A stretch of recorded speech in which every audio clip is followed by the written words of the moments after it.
नमस्कार, आप देख रहे हैं आज की खबर और आपके साथ मैं हूं दीक्षा कोहली। खबरों पर विस्तार से डालेंगे नजर, लेकिन सबसे पहले शुरुआत हेडलाइंस के साथ। राज्यसभा से राष्ट्रपति के अभिभाषण पर धन्यवाद प्रस्ताव बिना संशोधन के मंजूर। बहस का प्रधानमंत्री ने दिया जवाब। देश के संघीय ढांचे को मजबूत करने की जताई प्रतिबद्धता। हुंडई मोटर कंपनी के आपत्तिजनक ट्वीट को लेकर कोरियाई विदेश मंत्री ने जताया खेद। विदेश मंत्री एस जयशंकर को किया फोन। सरकार ने कहा साफ साफ माफी मांगे कंपनी। उत्तर प्रदेश में पहले दौर के मतदान के लिए थमा चुनाव प्रचार। यूपी और गोवा के लिए बीजेपी ने जारी किया लोक कल्याण संकल्प पत्र। समाजवादी पार्टी का भी घोषणा पत्र जारी। प्रधानमंत्री ने की उत्तर प्रदेश, पंजाब और उत्तराखंड में वर्चुअल माध्यम से रैलियां। यूपी में ममता बनर्जी ने समाजवादी पार्टी के लिए किया प्रचार, तो मेरठ में प्रियंका गांधी का जनसंपर्क अभियान। 2008 में अहमदाबाद में सिलसिलेवार धमाके के मामले में 49 दोषी करार, 28 बरी। धमाकों में 56 लोगों की हुई थी मौत।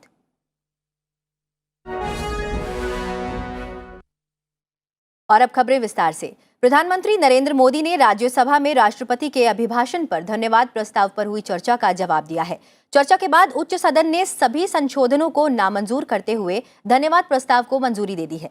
देश के संघीय ढांचे को मजबूत करने की प्रतिबद्धता जताते हुए प्रधानमंत्री ने कहा कि भारत की प्रगति तब और मजबूत होगी जब देश के विकास को ध्यान में रखते हुए क्षेत्रीय आकांक्षाओं को पूरा किया जाएगा। उन्होंने कहा कि जीएसटी परिषद का गठन देश के मजबूत संघीय ढांचे का सबसे बड़ा उदाहरण है। हम संकीर्ण सोच के साथ काम करने वाले लोग नहीं हैं। हमारी सोच में राष्ट्रीय लक्ष्यों, राष्ट्रीय टारगेट और रीजनल एस्पिरेशंस, उसके बीच में हम कोई कॉन्फ्लिक्ट नहीं देखते हैं। महंगाई के मुद्दे पर प्रधानमंत्री ने कहा कि 100 सालों में आई दुनिया की सबसे बड़ी महामारी ने पूरी दुनिया को प्रभावित किया, लेकिन सरकार ने महंगाई नियंत्रण का ईमानदार प्रयास किया। यूपीए सरकार के समय महंगाई डबल डिजिट छू रही थी, आज हाई ग्रोथ और मध्यम मुद्रास्फीति है। हम एकमात्र बड़ी इकोनॉमी है जो हाई ग्रोथ और मीडियम इन्फ्लेशन अनुभव कर रहे हैं।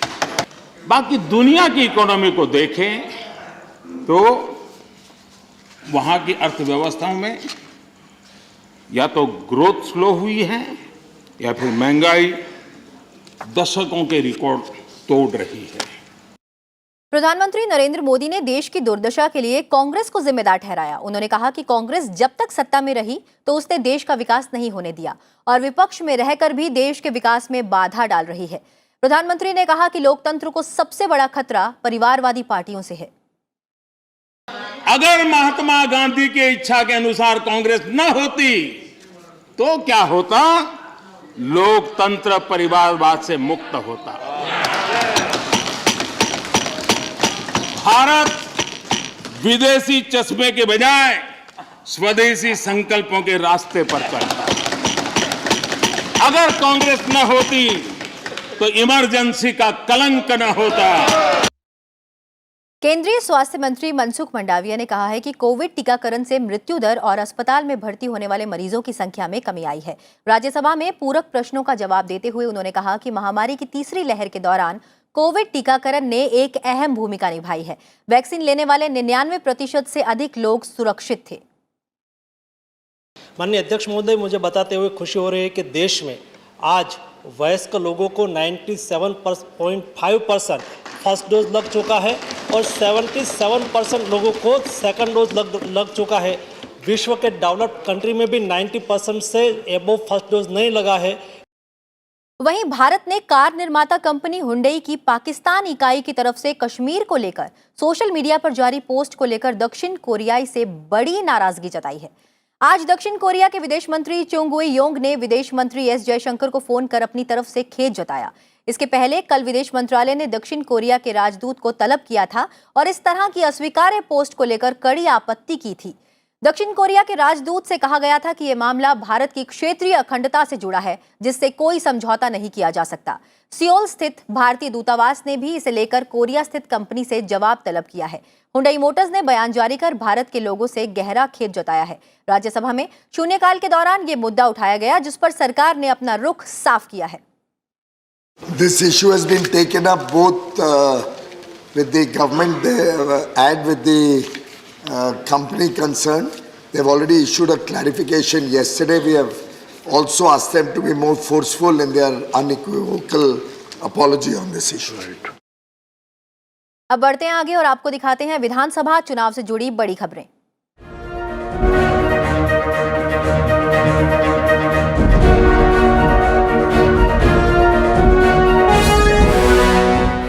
प्रधानमंत्री नरेंद्र मोदी ने उत्तर प्रदेश, पंजाब और उत्तराखंड में वर्चुअल माध्यम से रैलियों को संबोधित किया।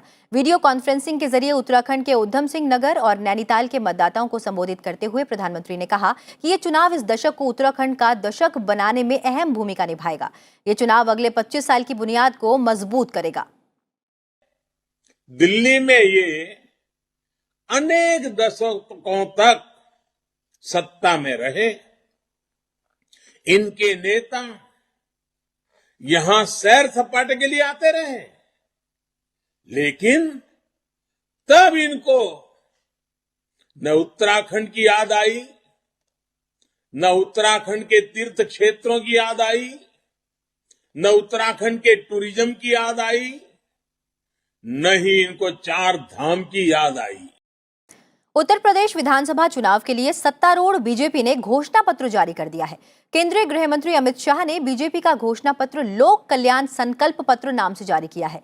पार्टी के नए संकल्प पत्र में कथित लव जिहाद के दोषी लोगों को कम से कम 10 वर्षों की सजा और 1 लाख रुपए जुर्माने का प्रावधान करने, अयोध्या में भगवान राम से संबंधित संस्कृति शास्त्रों और धार्मिक तथ्यों पर शोध के लिए रामायण विश्वविद्यालय की स्थापना करने और 2025 के महाकुंभ का विश्व स्तरीय सुविधाओं के साथ भव्य आयोजन करने का वादा किया है। इसके अलावा संकल्प पत्र में अगले 5 वर्षों तक किसानों को सिंचाई के लिए मुफ्त बिजली उपलब्ध कराने का वादा भी किया गया है। 2022 का संकल्प पत्र घोषित करने के पहले मैं फिर से एक बार उत्तर प्रदेश की जनता को विश्वास दिलाना चाहता हूं कि 27 में जो भी हमारा संकल्प पत्र लेकर आएगा, मगर जो भी लेकर आएगा, ये 2022 के संकल्प पत्र का हमारा परफॉर्मेंस का रिकॉर्ड बेटर कर आएगा। 92% से हम कुछ आगे ही बढ़ेंगे।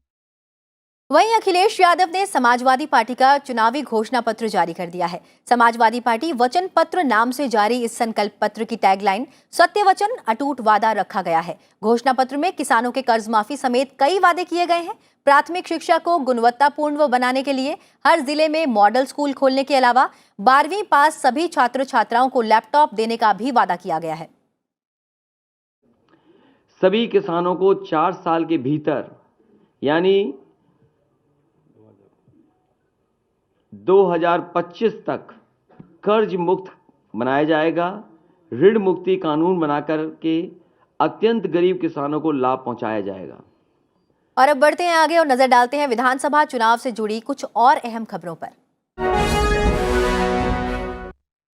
केंद्रीय मंत्री पीयूष गोयल ने आज उत्तर प्रदेश के आगरा में डोर टू डोर कैंपेन कर बीजेपी प्रत्याशियों के लिए वोट की अपील की।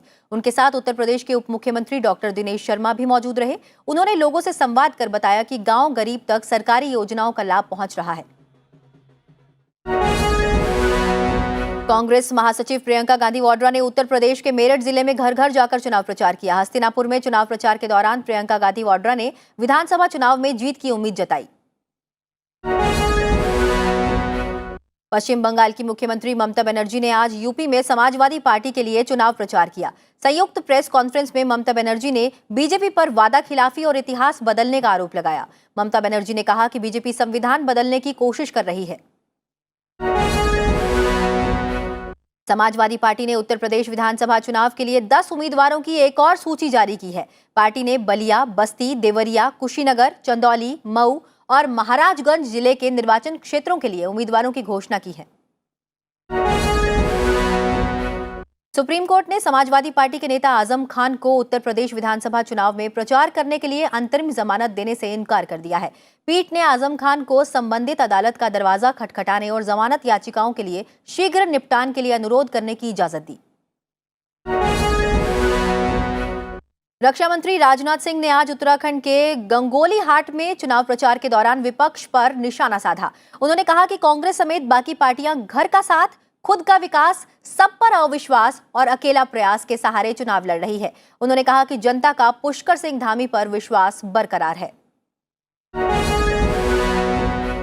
आम आदमी पार्टी के संयोजक अरविंद केजरीवाल ने प्रेस कॉन्फ्रेंस कर उत्तराखंड के लोगों से एक मौका देने की अपील की। उन्होंने कहा कि बीजेपी और कांग्रेस दोनों ने उत्तराखंड की अनदेखी की है। ऐसे में प्रदेश के विकास के लिए लोगों को उनकी पार्टी को एक मौका देना चाहिए।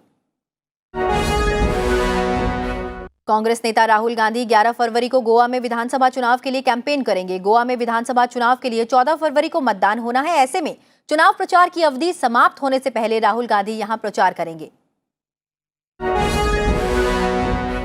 मणिपुर के सूचना मंत्री थोंगम बिस्वजीत सिंह ने थोगंज विधानसभा क्षेत्र से बीजेपी उम्मीदवार के रूप में अपना नामांकन पत्र दाखिल किया है। यहां 27 फरवरी और 3 मार्च को 2 चरणों में विधानसभा चुनाव होने हैं।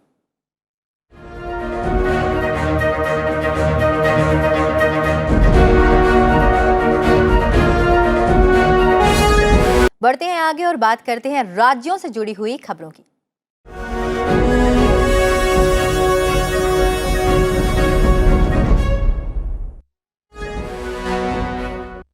राजस्थान विधानसभा का बजट सत्र बुधवार से शुरू हो रहा है। बजट सत्र की शुरुआत सुबह 11 बजे राज्यपाल के अभिभाषण से होगी। सदन के कामकाज पर फैसला करने के लिए सदन की कार्यवाही स्थगित होने के बाद कार्य मंत्रणा समिति की बैठक होगी।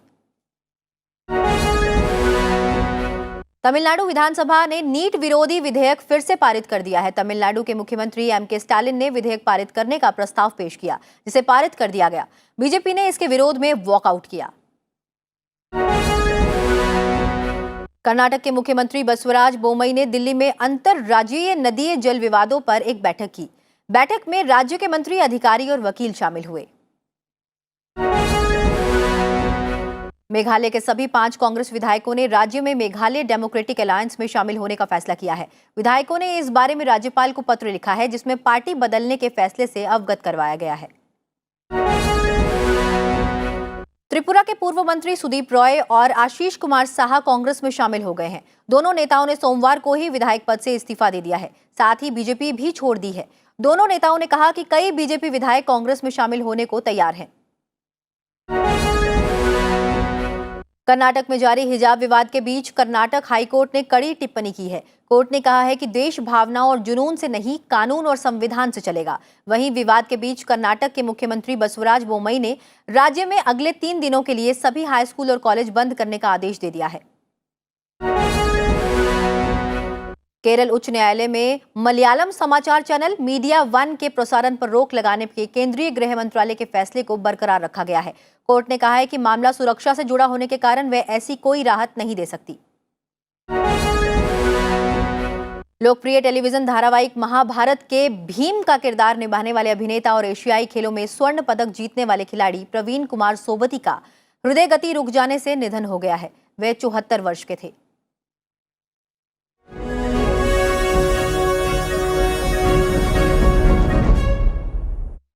अहमदाबाद में 2008 में हुए सिलसिलेवार बम धमाकों के मामले में विशेष अदालत ने 49 लोगों को दोषी करार दिया है। इन धमाकों में कुल 56 लोगों की मौत हुई थी। अदालत ने 28 आरोपियों को संदेह का लाभ देते हुए बरी कर दिया है। अदालत ने पिछले साल सितंबर में इस मामले के कुल 77 आरोपियों के खिलाफ सुनवाई पूरी की थी और अहमदाबाद में हुए धमाकों के तार प्रतिबंधित संगठन हिजबुल मुजाहिदीन से जुड़े हुए थे और दिसंबर 2009 में कुल 78 लोगों के खिलाफ सुनवाई शुरू हुई थी। बाद में एक आरोपी के सरकारी गवाह बन जाने के बाद कुल अभियुक्तों की संख्या 77 रह गई। 4 आरोपियों की गिरफ्तारी बाद में हुई थी और उनके मामले की सुनवाई अब भी पूरी होनी बाकी है। 26 जुलाई 2008 में 70 मिनट के भीतर गुजरात के सबसे बड़े शहर अहमदाबाद में कुल 21 धमाकों में 56 लोगों की मौत हुई थी, जबकि करीब 200 लोग घायल हुए थे। Total 49 accused were convicted by the designated special judge Sri A.R. Patel today, and 28 accused were acquitted by the designated judge for bomb blast cases. They are convicted for the offence under section 302 of IPC and UAPA Act, that is section 16 and other sections for terrorist act. Arunachal Pradesh के Kameng sector में हिमस्खलन की चपेट में आए सेना के 7 जवानों के शहीद होने की पुष्टि हो गई है। उनके शव हिमस्खलन स्थल से निकाले गए। रक्षा मंत्री राजनाथ सिंह ने इस हादसे पर गहरा दुख जताया है। पिछले रविवार को अरुणाचल प्रदेश में सीमावर्ती क्षेत्र में गश्त के दौरान सेना के 7 जवान हिमस्खलन में फंस गए थे। उनको बचाने के लिए विशेष प्रयास किया गया। इसके लिए बाहर से विशेष टीमें भी बुलाई गई थी। हादसा राज्य के कामेंग सेक्टर में ऊंचाई वाले इलाके में रविवार को हुआ था। उपराष्ट्रपति एम वेंकैया नायडू ने कहा है कि महान क्रांतिकारी वासुदेव बलवंत फड़के की पौराणिक कहानी भविष्य की पीढ़ियों के लिए प्रेरणादायक साबित होगी। उपराष्ट्रपति ने आज ध्यास पंथे चालता पुस्तक के विमोचन के दौरान ये बातें कही। ध्यास पंथे चालता महाराष्ट्र एजुकेशन सोसाइटी से जुड़ी 160 साल पुरानी विरासत का ऐतिहासिक लेख है।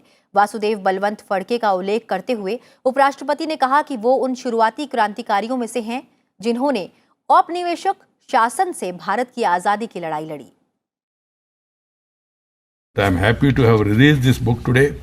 I commend the efforts behind bringing out this research-based informative book that dwells into the journey of an important education institution. I hope that this will inspire many more books on the region, the origins of our various historical organizations.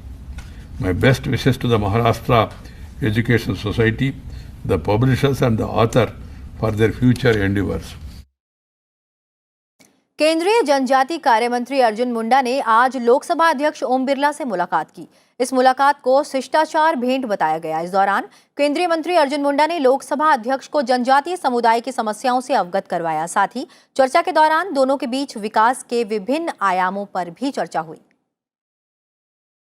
Reserve bank की मौद्रिक नीति समिति की 3 दिन की बैठक मुंबई में शुरू हो गई है।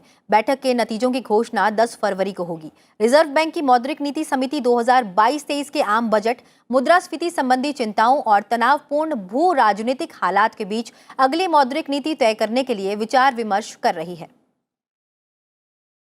वहीं यूक्रेन और रूस संकट के समाधान के लिए वैश्विक स्तर पर कोशिशें जारी हैं। अंतर्राष्ट्रीय प्रयासों के तहत एक तरफ जहां फ्रांस के राष्ट्रपति इमैनुअल मैक्रोन वार्ता के लिए रूस में हैं, वहीं दूसरी तरफ जर्मनी के चांसलर शोल्ज वाशिंगटन में हैं।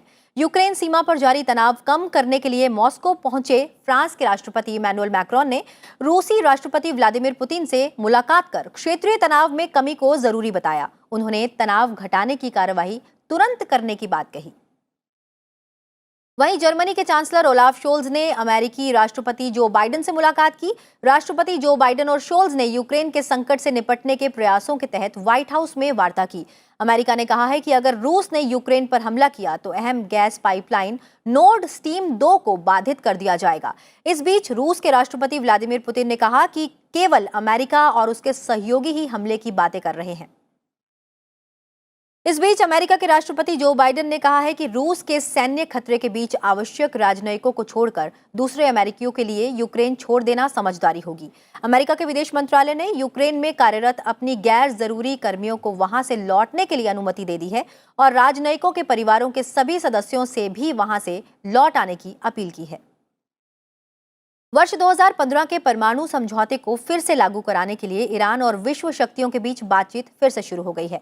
ब्रिटेन, फ्रांस, जर्मनी, रूस और चीन अभी भी ईरान के साथ समझौते के पक्षकार हैं। वो इसे बचाने की कोशिश कर रहे हैं। वहीं अमेरिकी राष्ट्रपति जो बाइडेन ने इसके संकेत दिए हैं कि वो समझौते में फिर से शामिल होना चाहते हैं। 2018 में अमेरिका को तत्कालीन राष्ट्रपति डोनाल्ड ट्रंप ने इस समझौते से बाहर कर दिया था और ईरान पर कड़े प्रतिबंध लगा दिए थे। चीन ने कोरोना वायरस के ओमिक्रॉन स्वरूप से संक्रमण के बढ़ते मामलों के मद्देनजर दक्षिणी शहर बैस में परिवहन स्थगित कर दिया है और लोगों को घर पर ही रहने का आदेश दिया है। साथ ही कक्षाएं भी स्थगित कर दी गई हैं। गैर जरूरी कारोबार को बंद कर दिया गया है और लोगों की बड़ी पैमाने पर कोविड-19 जांच करने का आदेश दे दिया गया है। रेस्टोरेंट को भी केवल भोजन खरीद कर लेने वाले ग्राहकों के लिए ही खोलने को कहा गया है। और बुलेटिन में फिलहाल इतना ही। चलते चलते आपको छोड़ जाते हैं प्रकृति की खूबसूरत तस्वीर के साथ। मुझे दीजिए इजाजत। नमस्कार।